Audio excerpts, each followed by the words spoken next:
بسم اللہ الرحمن الرحیم۔ اللہ کے نام سے شروع جو بڑا مہربان نہایت رحم والا ہے۔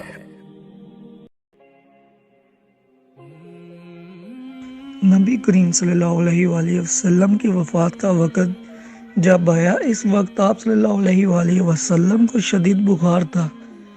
آپ نے حضرت بلال رضی اللہ تعالیٰ عنہ کو حکم دیا کہ مدینہ میں اعلان کر دو کہ کس کا حق مجھ پر ہو وہ مسجد نبوی میں آ کر حق لے لے۔ مدینہ کے لوگوں نے یہ اعلان سنا تو آنکھوں میں آنسو آ گئے اور مدینہ میں قیام مچ گیا۔ سارے لوگ مسجد نبوی میں جمع ہو گئے۔ صحابہ کرام رضوان اللہ کی آنکھوں میں آنسو تھے، دل بے چین و بے قرار تھا۔ پھر نبی کریم صلی اللہ علیہ وآلہ وسلم تشریف لائے۔ آپ صلی اللہ علیہ وآلہ وسلم کو اس قدر تیز بخار تھا کہ آپ صلی اللہ علیہ وآلہ وسلم کا چہرہ مبارک سرخ ہوا جا رہا تھا۔ نبی کریم صلی اللہ علیہ وآلہ وسلم نے فرمایا، اے میرے ساتھیو، تمہارا اگر کوئی حق مجھ پر باقی رہ ہو تو وہ مجھ سے آج ہی لے لو۔ میں نہیں چاہتا کہ میں اپنے رب سے قیامت میں اس حال میں ملوں کہ کسی شخص کا حق مجھ پر باقی ہو۔ یہ سن کر صحابہ کرام رضوان اللہ کا دل تڑپ اٹھا۔ مسجد نبوی میں آنسوؤں کا ایک سیلاب بہہ پڑا۔ صحابہ رو رہے تھے لیکن زبان خاموش تھی کہ اب ہمارے آقا صلی اللہ علیہ وآلہ وسلم ہمارا ساتھ چھوڑ کر جا رہے ہیں۔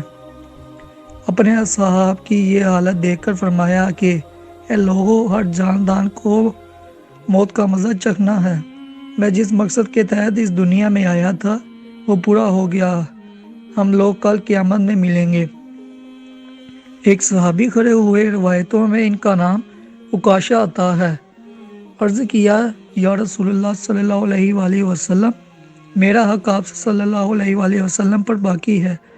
آپ صلی اللہ علیہ وآلہ وسلم جب جنگ احد کے لیے تشریف لے جا رہے تھے تو آپ صلی اللہ علیہ وآلہ وسلم کا کوڑا میری پیٹھ پر لگ گیا تھا، میں اس کا بدلہ چاہتا ہوں۔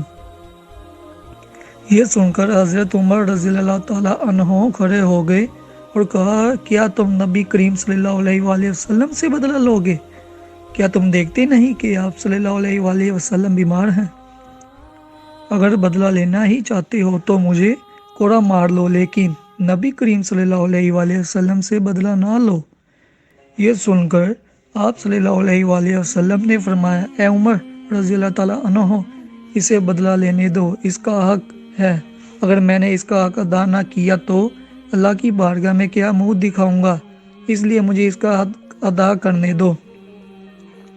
آپ صلی اللہ علیہ وآلہ وسلم نے کوڑا منگوایا اور حضرت عکاشہ کو دیا اور کہا کہ تم مجھے کوڑا مار کر اپنا بدلہ لے لو۔ حضرت صحابہ کرام رضوان اللہ یہ منظر دیکھ کر بے تحاشا رو رہے تھے۔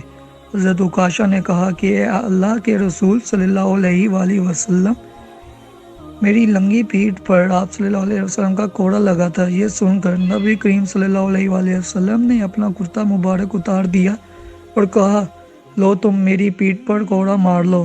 حضرت عکاشہ نے جب اللہ کے رسول صلی اللہ علیہ وآلہ وسلم کی پیٹھ مبارک کو دیکھا تو کوڑا چھوڑ کر جلدی سے آپ صلی اللہ علیہ وآلہ وسلم کی پیٹھ مبارک کو چوم لیا اور کہا، یا رسول اللہ صلی اللہ علیہ وآلہ وسلم، فداک ابی امی، میری کیا مجال کہ میں آپ صلی اللہ علیہ وسلم کو کوڑا ماروں۔ میں تو یہ چاہتا تھا کہ آپ صلی اللہ علیہ وآلہ وسلم کی مبارک پیٹھ پر لگی مہر نبوت کو چوم کر جنت کا حقدار بن جاؤں۔ یہ سن کر آپ صلی اللہ علیہ وآلہ وسلم اور فرمایا، تم نے جنت واجب کر لی۔